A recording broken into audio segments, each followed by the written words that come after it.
அஸ்ஸலாமு அலைக்கும் வரஹ்மத்துல்லாஹி தஆலா வபரகாத்துஹு. நேற்றுக்குரிய எல்லாமல்ல அல்லாஹுவின் நல்லடியார்களே, சகோதர சகோதரிகளே, அல்லாஹு ரபில் ஆலமீன் நம் அனைவருக்கும் வழங்கியிருக்கக்கூடிய அருட்கொடைகளிலே ஈடு இணையற்ற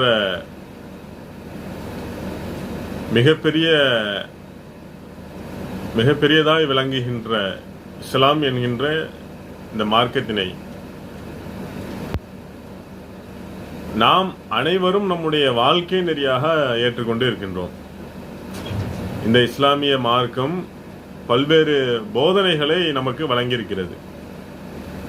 இந்த போதனைகளிலே அனைத்தும் வெறுமன செவிவழி செய்திகளாக கடந்துவிடக்கூடாது என்பதற்காகத்தான் போதனைகளுடன் சேர்ந்து ஒரு வார்த்தையை இஸ்லாம் நமக்கு கொடுத்திருக்கிறது. அது என்ன வார்த்தை என்று சொன்னால் தக்வா, இறையச்சம் என்கின்ற அந்த வார்த்தை. இந்த இறையச்சம் என்கின்ற இந்த ஒற்றை வார்த்தை தான் பல்வேறு இஸ்லாமியர்களை விமர்சிக்கக்கூடிய தரப்பாளர்களை கூட அந்த ஆச்சரியப்பட வைக்கிறது. முஸ்லிம்களை பார்த்து இவர்கள் பிற்போக்கு சிந்தனை கொண்டவர்கள் என்று பேசக்கூடிய நபர்கள் கூட இஸ்லாமியர்களிடம் இருக்கிற கட்டுப்பாடு நமக்கு அபூர்வமாக இருக்கிறது என்று ஆச்சரியப்பட வைக்கின்றது. அந்த அளவிற்கு நம்மிடம் ஒரு கட்டுப்பாடு இருக்கிறது. எந்த விதமான சூழ்நிலைகளிலும் தவறை செய்யாத ஒரு நல்ல பக்குவமான சிந்தனை இருக்கிறது. இந்த சிந்தனை எப்படி பிறக்கிறது என்று சொன்னால், அல்லாஹு ரப்பில் ஆலமீன் தன்னுடைய திருமறை குர்ஆனிலே அவன் தெளிவாக சொல்லி காட்டுகின்றான். யா அய்யுஹல்லதீன ஆமனு, நம்பிக்கை கொண்ட மக்களே, இத்தகுல்லாஹ், நீங்கள் அல்லாஹுவை அஞ்சுங்கள். அந்த அல்லாஹ்வினுடைய அச்சம் எப்படி இருக்க வேண்டும் தெரியுமா? அதாவது ஹக்கத்து பாத்தி, உண்மையான அச்சமாக இருக்க வேண்டும் என்கின்ற அல்லாஹ் சொல்கின்றான். இதான் ரொம்ப ஒரு முக்கியமா. அதாவதுங்க, சாதாரணமாக அச்சம் என்பது ஒரு ஒன்று, அதாவது உண்மை அல்லாவா, அது வித்தியாசமாக ஒன்றுதான். அந்த உண்மையான அச்சத்தை நீங்கள் எல்லா நேரத்திலும் கடைபிடிங்கள். இது எதுவரை நீடிக்க வேண்டும் என்று சொன்னால், வலா தமுன்னு இல்லா வா அன்து முஸ்லிமூன், நீங்கள் முஸ்லிம்களாகத்தான் கடைசி வரை மரணிக்க வேண்டும். அந்த மரணம் வரை இந்த உண்மையான அச்சம் தொடர வேண்டும் என்பதுதான் அந்த வசனத்தினுடைய கருத்தாக. உண்மையான அச்சம் என்பது வேறு, போலியான அச்சம் என்பது வேறு. போலியான அச்சம்னா என்ன? தகப்பனார் வீட்டுக்குள்ள வர்றாரு, ஒரு பையன் அமைதியாக இருக்கிறான், எதுவுமே அதாவது சேட்டை எல்லாம் பண்றது இல்லை. அப்போ அவன் பார்த்த உடனே, அந்த தகப்பனாரை பார்த்த உடனே வாளை சுற்றி வீட்டுக்குள்ளேயே உட்கார்ந்துட்டான். இதே அவர் தகப்பனார் வெளியே போயிட்டாருன்னு வைங்க, ஆள் எப்படி வேற ஆளா மாறிடுவான். இருக்கும்போது எப்படி பெட்டி பாம்பாக இருந்தானோ அந்த மாதிரி இல்ல. தகப்பனார் வெளியே போன உடனே அக்கா தங்கச்சியோட சண்டை போடுறான். உம்மா சொல்லி, அதாவது அவங்க அம்மா சொல்லி அந்த பேச்சே கேட்க மாட்டான். முன்னாடி இருந்திருக்கு முற்றிலும் மாற்றமாக அவன் மாறிவிடுவான். இது போலியான அச்சம். இவன் தன்னுடைய தகப்பனாருக்கு பயப்படவில்லை, பயப்படுவது போல் நடிக்கிறான் என்றுதான் பொருள். இப்போ அல்லாஹ் என்ன சொல்றான் என்றால், நீ உண்மையான அச்சதாரியாக எப்பொழுது மாற முடியும் தெரியுமா? பள்ளிவாசல்ல தொழுகைக்காக இருக்கும்போது உண்மையான அச்சம் இருக்கிறது. இந்த இறை அச்சம் தான் எல்லா நேரத்திலும் நமக்கு தேவை. அதை நாம 5 வேளை தொழுகையிலே அனுபவித்துக் கொண்டிருக்கிறோம். இப்ப கூட நீங்க பாத்தீங்கன்னா நாம நிறைய நபர்கள் முன் சுன்னத்து தொழுதோமா இல்லையா, தொழும்போது தக்பீர் கட்டி நிற்கும் போது ஏராளமான இடையூறுகளோடு தான் நம்ம தொழுகையில இருக்கின்றோம். தக்பீர் கட்டி நிக்கிறீங்க, மொபைல் ரிங் அடிக்கும், அல்லது வேறு ஏதாவது ஒரு நோட்டிபிகேஷன் வருகிறது. இப்படி வரக்கூடிய நேரத்தில் நம்மளால அந்த போனை எடுத்து பேச முடியுமா? அதாவது போனை எடுத்து பேச முடியாம கிடையாது. போன் எடுத்து பேசலாம், ஆனா தானே அட்டன் பண்ணாலும் அழகா அட்டெண்ட் ஆகும். காதுல வச்சா காதுல கேட்கும். நமக்கு எல்லா அந்த சூழ்நிலைக்கும் வாய்ப்பு இருக்கிறது. இருந்தாலும் நம்ம பேசுகிறது கிடையாது. இதுதான் உண்மையான இறையச்சம். இதைதான் அல்லாஹுடைய தூதர் சொல்கிறார்கள். மல் இஹ்சான், அல்லாஹுடைய தூதரிடம் கேள்வி கேட்கப்படுகிறது. யா ரசூலல்லாஹ், அல்லாஹுடைய தூதரே, ஒரு செயலை அழகிய முறையில் செய்வது என்றால் என்ன கேள்வி கேட்கிறாங்க. இஹ்சான் என்றால் என்னன்னு எங்களுக்கு விளக்குங்கன்னு சொல்லி காட்டுறாங்க. அதற்கு அல்லாஹுடைய தூதர் அவர்கள் அழகாக சொன்னார்கள். இதை நீங்க புகாரி, முஸ்லிம் போன்ற பல்வேறு நூல்களில் பார்க்கலாம். அன்தஹபத்துல்லா, நீங்கள் அல்லாஹுவே வணங்கணும். எப்படி வணங்க வேண்டும் தெரியுமா? கண்ண கதரா, அல்லாஹுவே நீங்கள் பார்ப்பது போல நினைத்து கொண்டு வணங்க வேண்டும். தக்பீர் கட்டி தொழுகையில நின்னாச்சு, அல்லாஹ் பார்த்துக்கிட்டு இருக்கின்றான், பார்க்கின்றோம். மொபைல் வீட்டில் இருந்து கால் பண்றாங்க, இல்லைன்னா ஒரு கடங்காரர் யாராவது போன் பண்றாரு. அல்லாஹுவை பார்த்துட்டு இருக்கும் போது அல்லாஹுக்கு பயந்து போனை அட்டன் பண்ணாம இருப்போமா, அல்லது நமக்கு கடன் முக்கியம்னு போனை அட்டன் பண்ணுவோமா? அல்லாஹுடைய அந்த பயம் அதுதான் நமக்கு முக்கியம். வேற எதுவும் வேற எதை கொடுக்க வந்தாலும் நம்ம அதை எடுக்கிறது கிடையாது. நமக்கு எல்லா சூழ்நிலையும் இருக்கிறது, ஆனா நம்ம எடுத்துக்கொள்வது கிடையாது. இதுதான் உண்மையான இறையச்சம். இதைதான் அல்லாஹுடைய தூதர் சொல்லுகிறார்கள். நீங்கள் தொழுகையில் நிற்கும் போது அல்லாஹுவை பார்க்கிற மாதிரி நினைச்சுக்கோங்க. நீங்க அல்லாஹுவை பார்க்கவில்லையே, எதிரில் பார்க்கிறீங்க, அல்லாஹுக்கு தெரியல, நம்ம பார்க்கக்கூடிய சுவர் தான் இருக்கிறது. கண்ணகு யாரஹா, அவன் உங்களை பார்த்து கொண்டிருக்கின்றான் என்று நினைத்து தொழுங்கள். இதுதான் முக்கியம். இதுல நம்ம கரெக்டா இருக்கிறோம். இது உண்மையான இறையச்சம். நோன்புல நீங்கள் பார்க்கலாம். நாம நோன்பு வைக்கிறவங்க அதிகாலையில அந்த அதிகாலை பொழுதுல சாப்பிடுகின்றோம். சாப்பிட்டு முடிச்சு விட்டு சுபு முடிச்சு விட்டு தூங்கி எழுந்திருத்து 9 மணிக்கு எழுந்திருச்சா குளிச்சுட்டு கடைக்கு கிளம்புவாங்க அப்படின்னு எழுந்திருக்கின்றோம். 9 மணிக்கு எழுந்திருக்கும் போது பெருசா நமக்கு பசி தெரியுது. அந்த பசி தெரியறது இல்லை. இப்பதான் சாப்பிட்டுட்டு இருக்கிறோம். அப்போ சரியா தான் இருக்கிறது. அதே கொஞ்சம் நேரம் கழிச்சு ஒரு மணி ஆகிறது, லேசா பசி எப்படியாவது அதை கூட்டுகிறது பசிய.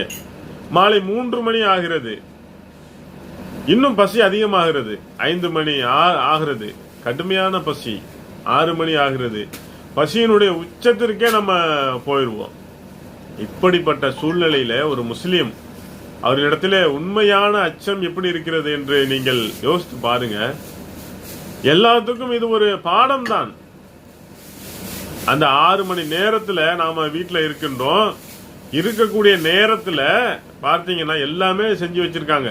நோன்பு கஞ்சி, அந்த நோன்பு திறக்கிறதுக்கான கஞ்சி இருக்குது, பலகாரங்கள் இருக்குது, பிரியாணியில இருந்து எல்லாமே இப்பதான் இருக்குது, ரெடியா இருக்கு. வீட்டில் உள்ளவங்களுக்கு வீட்டில் உள்ளவங்களும் வீட்டில் கிடையாது, எல்லாம் அந்த இடத்துல இருக்குன்னு வைங்க. சொந்தக்காரன் வீட்டுக்கு எங்கேயோ போயிட்டாங்கன்னு வைங்களேன். சிசிடிவி கேமராவும் கிடையாது. கடுமையான பசியில இருக்கின்றோம். நம்முடைய அந்த பொருளாதாரத்தில் செஞ்ச உணவு பாத்திரங்கள் இருக்கிறது, உணவு பதார்த்தங்கள் இருக்கிறது. திருட்டு பொருளாதாரம் கூட கிடையாது. ஊரா வந்து ஊரை வந்து வீட்டு சொத்து அதாவது ஊராருடைய வீட்டு சொத்தும் கிடையாது. நம்முடைய பொருளாதாரம் அதுதான். இப்போ வந்து பசியில வந்து இருக்கின்றோம். நாம அதை எடுத்து ஒவ்வொன்றாக சாப்பிட்டு கொண்டோம் என்று வைத்துக் கொள்ளுங்கள். யாருக்குமே வந்து தெரியாது, யாருமே வந்து கண்டுபிடிக்க முடியாது தானே. கேமரா கூட இல்லை, அவ்வளவு சுதந்திரமா இருக்கிறது. ஆனால் ஒரு முஸ்லிம் அதை சாப்பிடுவது கிடையாது. இதுதான் உண்மையான இறை அச்சம். உண்மையான அச்சம் என்றால் என்னவென்றால், ஒரு மனிதனுடைய சுய கட்டுப்பாட்டை அது வந்து உறுதி செய்கிறது. உண்மையான இறையச்சம் என்பது ஒரு மனிதனை பக்குவப்படுத்துகிறது. உண்மையான இறையச்சம் என்பது இராணுவ கட்டுப்பாட்டை விட மீறியது. அதுதான் ரொம்ப முக்கியமான விஷயம். இராணுவத்தில் உள்ள அதிகாரிகளே இருக்கிறாங்க இல்லையா, இராணுவ கட்டுப்பாடுன்னு சொல்றாங்கல்ல. அப்படின்னா என்ன தெரியுங்களா? இராணுவத்தில் உள்ள ஒரு அதிகாரி, ஒரு சிப்பாய் ஒருத்தர் நிற்கிறாருன்னு சொன்னா, தனக்கு மேலே அதிகாரி இருக்கும்போது மட்டும்தான் அவர் வந்து கரெக்டா நிக்காம, அவர் இருக்கும்போது தான் நிக்குவாரு. இங்க இருந்து கீழ்பகுதியில இருந்து 5,000 அடி ஒரு கடல் மட்ட தூரத்துல அவர் நிக்கிறாரு, மேலே இவர் நிக்கிறாரு. அவரை போய் ஒரு அதிகாரி பார்க்கறதுக்கு ஒரு மணி நேரம் ஆகும். அவ்வளவு தூரத்துல ஒரு மனுஷனை வந்து நிப்பாட்டி வச்சிருக்காங்க. அவரை பார்க்கிறதுக்கு யாரும் கிடையாது. இப்படிப்பட்ட சூழ்நிலையில் கூட அந்த ஷூடைய லேசு கூட அவர் வந்து சரியா கட்டாம நிக்கிறது இல்ல. சரியா கட்டி நிக்கிறனா, துப்பாக்கியை கரெக்டா வந்து பொசிஷன்ல வச்சு நிக்கிறனா பார்க்கின்றோம். அவ்வளவு தூரம் எதுக்கு நிக்கிறாங்க? இதுதான் ராணுவ கட்டுப்பாடு. ஆனால் நமக்கு இறைவனுடைய அச்சம் என்பது உண்மையான அச்சம். உண்மையான அச்சம் என்பது ராணுவ கட்டுப்பாட்டை விட உயரியதாக இருக்கிறது. அதனாலதான் அல்லாஹுடைய தூதரால ஒரு சமுதாயத்தில் எல்லா விதமான நன்மைகளையும் செய்யும்படி அவர்களை அந்த பக்குவப்படுத்த முடிந்தது, தீமைகளை குறைக்க முடிந்தது. இன்னைக்கு நாம வந்து அப்படி இருக்கிறோமா? அதான் சந்தேகம். பள்ளிவாசல் இருக்கும்போது அல்லாஹ்வுடைய பயம் இருக்கிறது. உள்ள வந்துட்டோம்னு சொன்னா மார்க்கத்திற்கு மாற்றமாக நடக்கிறது இல்லை. தொழுகையில இருக்கும்போது அல்லாஹ்வுடைய பயம் இருக்கிறது. மார்க்கத்திற்கு மாற்றமாக நாம் நடப்பதே அல்ல. நோன்பு வைத்திருக்கும் போது அல்லாஹ்வுடைய பயம் இருக்கிறது. நோன்பை தாண்டி, தொழுகையை தாண்டி பள்ளிவாசலை கடந்த அச்சம் எங்கே? அதுதான் உண்மையான நம்முடைய சமுதாயத்தில். அதை பார்க்கலாம். பள்ளிவாசல்ல உட்கார்ந்து இருக்கும்போது 4 விஷயம் பேசிக்கிட்டு உட்கார்ந்து இருக்காங்கன்னு வச்சுக்கங்களேன், அவங்களுக்குள்ளேயே பேசிக்கிடுவாங்க. எங்க பாருப்பா பள்ளிவாசல்ல இருக்கும், அதான் இருக்கும், போய் பேசக்கூடாது. அப்ப என்ன அர்த்தம்? பள்ளிவாசல்ல இருக்கும்போது அல்லாஹு நம்மை பார்க்கின்றான். எந்த பயணத்தில் தான் பொய் பேசக்கூடாது என்கின்ற ஒரு வார்த்தை ஒரு முஸ்லிம்களுடைய வாயிலிருந்து வருகிறது. ஆனால் பள்ளியை விட்டு வெளியே போய்விட்டோம் என்று சொன்னால் இன்னொரு மனிதனை நாம் ஏமாற்றுகின்றோம் என்று சொன்னால், ஒரு மனிதனுக்கு மோசடி செய்கின்றோம் என்று சொன்னால், வேறு எங்கேயும் போய் எந்த டாக்டரையும் போய் கேட்க வேண்டாம். நமக்கு நாங்களே முடிவு செய்து விட்டோம்னு நம்மிடம் உண்மையான அச்சம் இல்லை. அதுதான் அர்த்தம். அதாவது நோன்பு வச்சிருக்கும் போது சமைச்ச சாப்பாடு, நம்முடைய பொருளாதாரம் அல்லாஹ்வுடைய அச்சத்தினால், அல்லாஹ்வுடைய அந்த பேச்சுக்கு கட்டுப்பட்டு என்னுடைய பொருளாதாரத்தை நான் சாப்பிட மாட்டேன் சொன்னா, அல்லாஹ்வுடைய அச்சம் இருந்தால் அடுத்தவனுடைய பொருளாதாரத்தை நான் எப்படி சாப்பிடுவேன்? யோசிச்சு பாருங்க. ஏன் காசுங்க, அதே அல்லாஹ் தடுத்தான். நான் சாப்பிட மாட்டேன். அடுத்தவனுடைய பொருளாதாரத்தை சாப்பிடுகிறேன்னா இது இறை அச்சம் இல்லாதவனுடைய வெளிப்பாடு தானே. நன்றாக புரிந்து கொள்ள வேண்டும். அப்போ உண்மையான இறை அச்சம் என்பது நமக்கு எங்கிருந்து வர வேண்டும் என்று சொன்னால், நம்முடைய வருமானம் பார்க்கக்கூடிய அந்த அந்த முறையில இருக்க வேண்டும். உண்மையான அச்சம் என்பது பிற மனிதர்களிடம் பழகும் போது இருக்க வேண்டும். வேறு யாருக்கும் எந்த தீங்கும் செய்துவிடக் கூடாது. யாருக்காவது ஒரு தீங்கு செய்து விட்டோம் என்று சொன்னால் நாளை மறுமையில அந்த தீமையை தாண்டாமல் நம்மால் சொர்க்கம் செல்ல முடியாது. இதுதான் உண்மையான விஷயம். சஹாபாக்கள் வாழ்க்கையில நாம் பார்க்க முடிகிறது. எவ்வளவு அரிதான வாய்ப்பு கிடைத்திருந்தது கூட நல்ல பேர் எடுப்பதற்கு, சாதிப்பதற்கு வாய்ப்பு கிடைத்திருக்கிறது. அவர்கள் நினைத்ததை அடைவதற்கு அல்லாஹ் அவர்களுக்கு பல வாய்ப்புகளை கொடுத்து வைத்திருக்கிறான். அல்லாஹுடைய அச்சத்தினால் அதையெல்லாம் அவங்க கைவிட்டுட்டு இருக்காங்க. நாம பார்க்கலாம். அருமையான செய்தி. இறை அச்சத்திற்கு ஒரு மனிதன் கட்டுப்பட்டு நடந்தான் என்று சொன்னால் அது அல்லாஹ்விடத்திலே மறுமையிலே மட்டும் நல்லது அல்ல, உலகத்திலும் நல்லதுதான். இது ரொம்ப நுட்பமான விஷயம். அதாவது குதைபா என்கின்ற ஒரு சஹாபி இருக்கிறார்.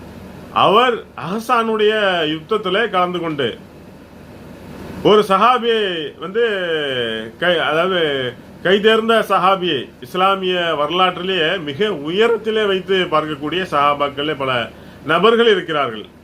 அதுல மிக முக்கியமான நபர் ஹுதைபியா தான். இந்த ஹுதைபா அவர்கள் அல்லாஹுடைய தூதரின் மரணத்திற்கு பிறகு அவர் இருக்கிறார். அப்போ ஒரு மனிதர் சொல்லுகிறார் அவங்க கிட்ட, ஹுதைபா அவர்களே, நான் மட்டும் ரசூல்லா கூட இருந்தேன்னு வச்சுக்கங்களேன், நான் போருக்கு போய், அதாவது அந்த போரில் போய் நான் சாவுலையும் நான் அழிஞ்சிருப்பேன், என் உயிரை விட என்னோட உயிரை கூட கொடுத்து இருப்பேன் என்று சொல்லி காட்டுகிறார். அப்போ ஹுதைபா அவர்கள் சொல்லுகிறார்கள், அப்படியா, நீங்க நினைக்கிற மாதிரி நீங்க செஞ்சீங்கன்னா சந்தோஷம்தான், தப்பு இல்லை. ஆனால் நான் சொல்றேன் கேளுங்க, நீங்க நினைக்கிற மாதிரி விஷயம் கிடையாது. நீங்க ஆசைப்படுறீங்க விஷயம் அப்படி கிடையாது, வேற மாதிரி இருக்கிறது. அப்படி அஹஸாபனுடைய யுத்தத்திலே நாங்க அல்லாஹ்வுடைய தூதரோடு கலந்து கொண்டிருந்தோம். அந்த நேரத்தில் நபிகள் நாயகம் ஸல்லல்லாஹு அலைஹி வஸல்லம் அவர்கள் சஹாபாக்களை அழைத்து கேட்கிறார்கள், யாராவது முன்வாருங்கள், மைதினி திஹைபவுன் எதிரிகளுடைய கூட்டத்தில் செய்தி யாராவது கொண்டு வாருங்கள். ஜாலஹுல்லா மைனி யௌமுல் கியாமா, நாளை மறுமையிலே அல்லாஹ் அவர்களை என்னுடன் வைப்பான், சொர்க்கத்திற்கு வரலாம்னு சொல்லி காட்டுறாங்க. எவ்வளவு பெரிய ஒரு வாய்ப்பு நீங்க யோசிச்சு பாருங்க. இன்னைக்கு நாம இங்க இருந்து கொண்டு இருக்கின்றோமே, நாம சம்பாதிக்கிறது, தொழுகிறது, நோன்பு வைப்பது, இபாதத் செய்வது, குடும்பங்களை பராமரிப்பது, ஹலால் ஹராமை பேணுவது, இது அனைத்துமே ஒன்றுக்காகத்தான், மௌத்துக்கு அப்புறம் சொர்க்கம் செல்ல வேண்டும். இதுக்காக தானங்க. இல்லை இதுல யாருக்காவது மாற்று கருத்து இருக்கிறதா? இல்ல சஹாபாக்களுக்கு அந்த ஆஃபர் அல்லாஹுடைய தூதர் முன் கொடுக்கறாங்க. இந்த வேலையை மட்டும் நீங்க செஞ்சு முடிச்சீங்கன்னா நேரா சொர்க்கத்திலே இருப்பீங்க, அதுவும் என்னோடு இருப்பீங்க. அரிதினும் அரிதான வாய்ப்பு. பொதுவாக சஹாபாக்கள் இவ்வளவு தூரம் அவர்களை ரைஸ் பண்ணி எல்லாம் சொல்ல மாட்டாம். சாதாரணமா சொன்னா போதும்ல, உடனடியா ஓடி போய் நிப்பாங்க, போட்டி போட்டு போவாங்க. இது சஹாபாக்களுடைய கேரக்டர்.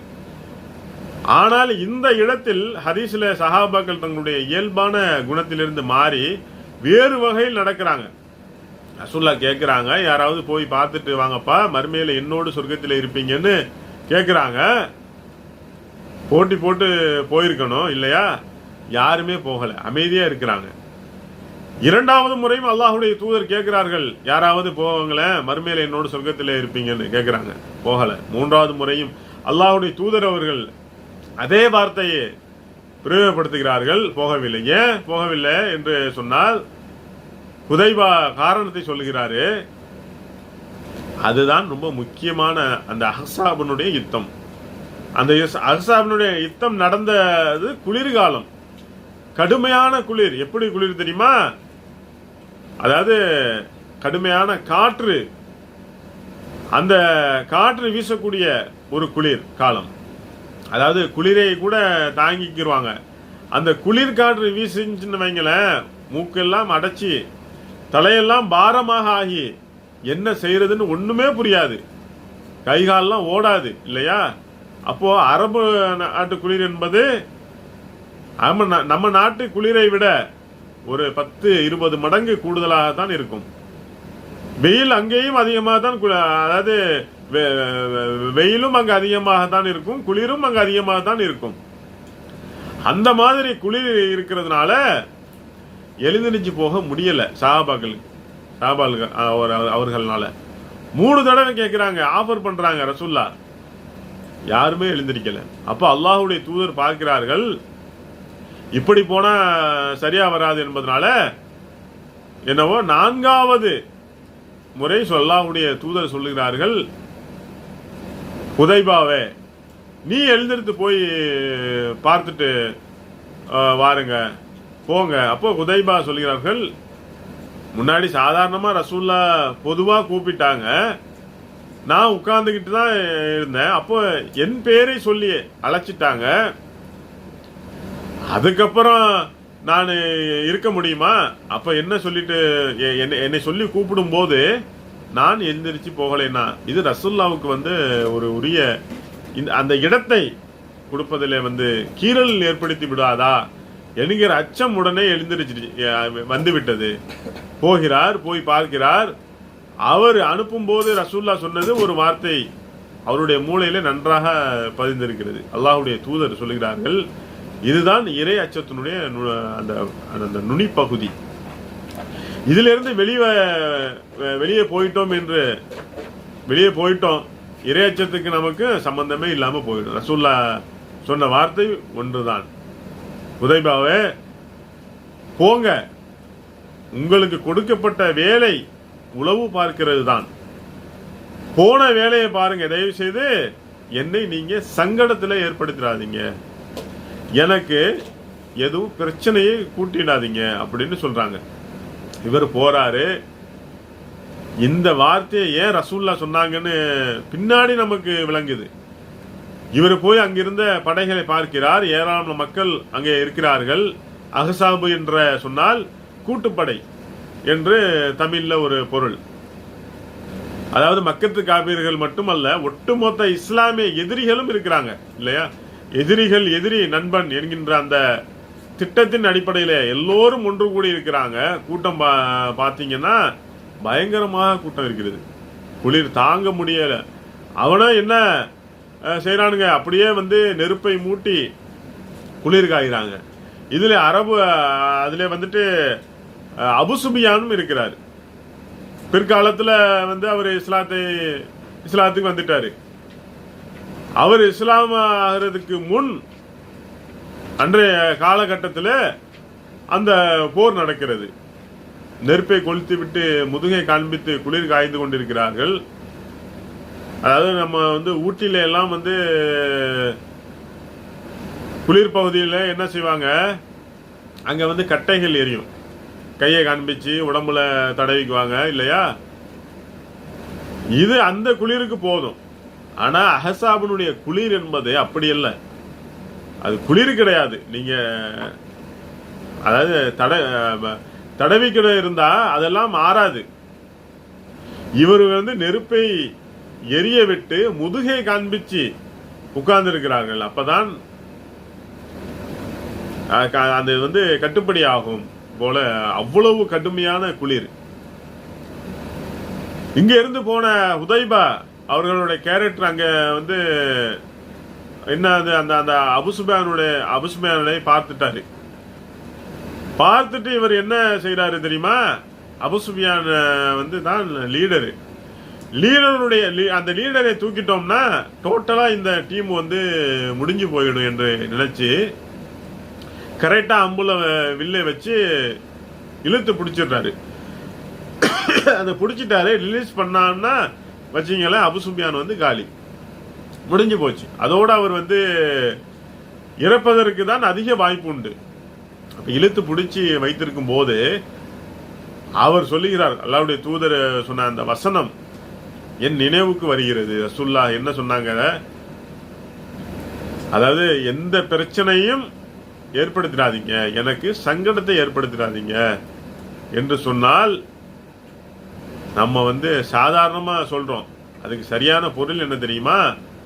போங்க, ரகசியமா பாருங்க, ரகசியமா வந்துருங்க, நீங்க போயிட்டு வர்ற தடம் கூட யாருக்கும் கிடைக்க கூடாது. அவ்வளவு தூரம் ரொம்ப வந்து மெயினூட்டாக துல்லியமாக போயிட்டு வாங்கன்னு சொல்லி ரசூல்லா நம்மளை அனுப்பியிருக்கிறாங்கன்னு சொல்லி தன்னுடைய அம்பை உள்ளே வச்சு விட்டு அப்படியே அல்லாஹ்வுடைய தூதர்கிட்ட அங்கே நான் வந்துட்டேன். திரும்ப வரும்போது அவ்வளவு குளிர் காற்றும் வீசும் பொழுது கூட ஒரு வேகம் எனக்கு அது ஒரு ஒரு நெருப்பை கொடுப்பது போல அப்படியே நான் வந்து பத்திரமாக வந்து சேர்ந்தேன் என்று அந்த சஹாபி சொல்லி காட்டுகிறார். இதுதான் இறையச்சம். நமக்கு வாய்ப்பு கிடைக்கும், அந்த வாய்ப்பை பயன்படுத்துவது வேண்டாமா என்று யோசிப்பதற்கு பதிலாக அல்லாஹும் ரசூலும் அனுமதித்திருக்கிறார்களா? இதுதான் விஷயம். இந்த இறையச்சத்தினுடைய அந்த இறையச்சத்தினுடைய நடந்த காரணத்தினால்தான் அஹ்ஸாபுடைய யுத்தத்தில் முஸ்லிம்களுக்கு வெற்றி கிடைத்தது. சாதாரண விஷயம் அது கிடையாது. நீங்க எல்லாம் வந்து நீங்க வந்து அந்த பாருங்க, அந்த இடத்துல ஹுதைபா அவங்க வந்து அம்பை இழுத்து பிடிச்சிருந்தாருல, அவங்களுக்கு வாய்ப்பு வந்து கிடைச்சிச்சு. அபூ சுஃபியானை வந்து அட்டாக் பண்ணியிருந்தா அவங்க வந்து விட்டுருந்தாங்கன்னு வச்சுங்களேன், 2 சிக்கல் அங்கே நடந்திருக்கும். குற்ற உணர்ச்சியை நம்ம வந்து துரைத்து கொண்டே இருக்கும். இதுக்கு அழகிய எடுத்துக்காட்டு தான் பல சஹாபாக்களுடைய வாழ்க்கை. பார்க்கிறோம். பாத்திமா ரலியல்லாஹு அன்ஹா அவங்க சொல்றாங்க பாருங்க, எவ்வளவு அருமையாக ரசூலுல்லாஹி ஸல்லல்லாஹு அலைஹி வஸல்லம் அவர்களுடைய வாழ்வாக அவர்தான் வாழ்ந்திருக்கிறார்கள் என்று யோசித்து பாருங்க. அதாவது ரசூலுல்லாஹினுடைய மௌத்து, அவருடைய மௌத்துக்கு முன்னால் பாத்திமா அவர்கள்கிட்ட ரசூலுல்லாஹி ஸல்லல்லாஹு அலைஹி வஸல்லம் அவர்கள் 2 விஷயம் சொல்றாங்க. முதல் விஷயம் என்ன தெரியுங்களா? முதல்ல சொன்னது ஒரு விஷயத்தை சொல்றாங்க. பாத்திமா நாயகி அழுகுறாங்க. பக்கத்தில் உள்ள நபியினுடைய மனைவிமார்கள் எல்லாம் பார்த்து கொண்டே இருக்கிறார்கள், ஒன்றும் புரியல. 2வது ஒரு விஷயம் சொல்றாங்க, பாத்திமா ரலியல்லாஹு அன்ஹா அவங்க வந்து சிரிக்கிறாங்க, அதுவும் புரியல. ஆயிஷா ரலியல்லாஹு அன்ஹா ரசூலுல்லாஹி ஸல்லல்லாஹு அலைஹி வஸல்லம் இந்த விஷயத்தை பேசிவிட்டு எழுந்திருச்சு போன உடனே போய் கேட்குறாங்க பாத்திமாவை, அது என்ன விஷயம், நீங்க சொல்லிருங்க, தயவு செஞ்சு சொல்லுங்கன்னு கேட்குறாங்க. நான் சொல்ல மாட்டேங்கிறாங்க. பிறகு அல்லாஹ்வுடைய தூதர் வபாத் ஆகுறாங்க. மௌத்துக்கு பிறகு பாத்திமா அவங்க கிட்ட ஆயிஷா நாயகி அவங்க வந்து போய் கேட்குறாங்க, ஆயிஷாவே நான் அவங்க கிட்ட உள்ள உரிமையில கேட்குறேன், நீங்க எனக்கு சொந்தக்காரர் தானே, அந்த உரிமையில நான் கேட்கிறேன், தயவு செஞ்சு அது என்ன விஷயம் சொல்லிருங்களேன். அப்ப பாத்திமா சொல்றாங்க, என்னோட தந்தை அல்லாஹ்வுடைய தூதர் அவர்கள் முதல்ல சொன்ன விஷயம் என்னவென்றால், அவர்கள் சொன்னார்கள், ஜிப்ரீல் அலைஹிஸ்ஸலாம் அவர்களிடத்திலே ஒரு முறை குர்ஆனை என்னிடம் வந்து ஓதி பார்ப்பது சரி பார்ப்பார், ஆனா இந்த வருடம் மட்டும் 2 தடவை வந்து சரி பார்க்கிறார்கள், ஒரு தடவை தான் வருவாங்க, இந்த வருஷம் 2 தடவை வந்துட்டாங்க. அது எனக்கு என்ன தோன்றுகிறது என்று சொன்னால், இல்ல கதீர், என்னுடைய தவணை நெருங்கிவிட்டது, நான் மௌத்தாக போகிறேன் என்றுதான் எனக்கு தோன்றுகின்றது சொல்றாங்க. சொன்ன உடனே அங்க பாத்திமா ரலியல்லாஹு அன்ஹா வந்து அழுதுட்டாங்க. அதை பார்த்துட்டான் ஆயிஷா நாயகி வந்து அழுதுறாங்கன்னு ஆச்சரியப்பட்டாங்க. 2வது ஒரு விஷயம் சொல்றாங்க அல்லாஹ்வுடைய தூதர் அவங்க, அதாவது பாத்திமாவே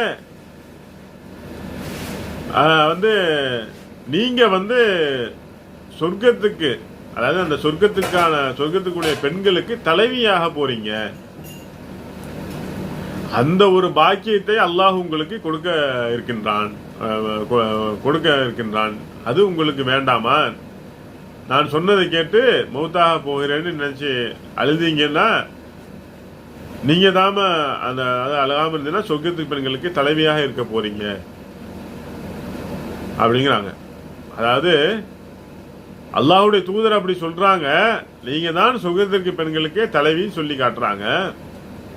அல்லது இந்த உம்மத்துக்கு தலைவி என்று சொன்னார்கள் என்று கூட இடம்பெற்று இருக்கிறது. சொன்னா உடனே தான் ஃபாத்திமா நாயகி சிரிக்கிறாங்க. இதுதான் ரெண்டுக்கும் காரணம் சொல்றாங்க. அப்போ இடையிலே அல்லாஹ்வுடைய தூதர் அவர்கள் ஃபாத்திமா ரலியல்லாஹு அன்ஹா அழும்போது ஒரு செய்தியை சொல்கிறார்கள். இதுதான் ரொம்ப முக்கியம். இத்தக்குல்லா, நீ அல்லாஹ்வை அஞ்சிக்கோ. நான் வபாத் ஆகிருவேன்னு சொன்ன உடனே அழுகிறீங்களே, அழாதீங்கம்மா, அல்லாஹ்வை அஞ்சிங்க, பொறுமையா இருங்க. நான் தான் நியாயமசலா அன்லா, உங்களுக்கு முன்னாடி சென்றவர்களே சிறந்தவன் நான் தான். மௌத்தாகி போயிட்டாங்கன்னு அப்படின்னு கலங்கி உட்கார்ந்துராதீங்க.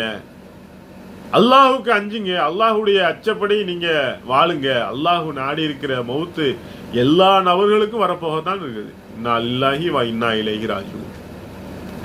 நாம் அல்லாஹுக்கு உரியவர்கள், அல்லாஹுடமே திரும்ப செல்பவர்கள். இதுக்கு என்ன பொருள்? எந்த சோதனை வந்தாலும் சரி, நான் அல்லாஹ்வுடைய அச்சம் விட்டு கொடுக்க மாட்டேன்.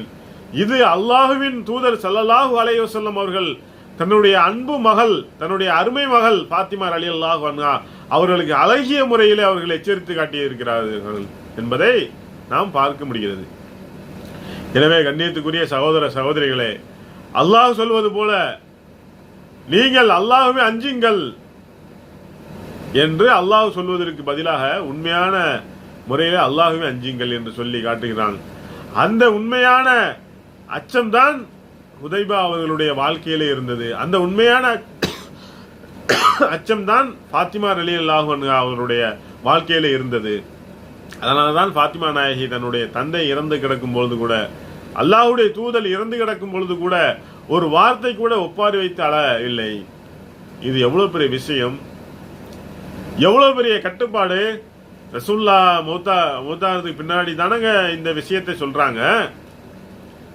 அவங்க மௌத்தாக போகிறாங்க அப்படிங்கிறத கூட ரசூல்லா மௌத்தாக போறாங்கன்னு இல்லையான்றது மற்ற சஹாபாக்களே தெரியாது. ஃபாத்திமா நாயகி அவங்க முன்னாடியே தெரிஞ்சிருச்சு இல்லையா? இருந்தாலும் சொல்லல. அல்லாஹ்வுடைய அச்சம்தான் இந்த உண்மையான அச்சத்தினுடைய வெளிப்பாடாகத்தான் ஃபாத்திமா நாயகி பொறுமையாக இருந்த காரணத்தினால்தான் நாளை மறுமையில சொர்க்கத்துக்கு பெண்களுக்கான தலைவி என்கின்ற ஒரு உயர்ந்தப்பட்ட அல்லாஹ்வுடைய தூதர் அவர்களுக்கு கொடுத்த அளவு பார்க்கிறார்கள்.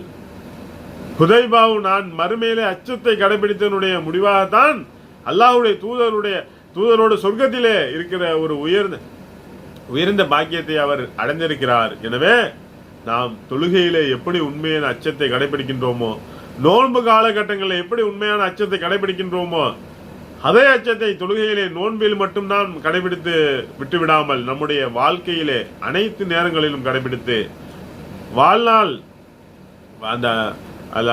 வாழ்ந்தால்தான் அல்லாஹு ரப்புல் ஆலமீன் சொல்லக்கூடிய அப்படி அந்த அடிப்படையில உண்மையான அச்சத்தை கடைபிடித்து ஒரு தக்குவாதாரிகளாக நாம் மாற முடியும்.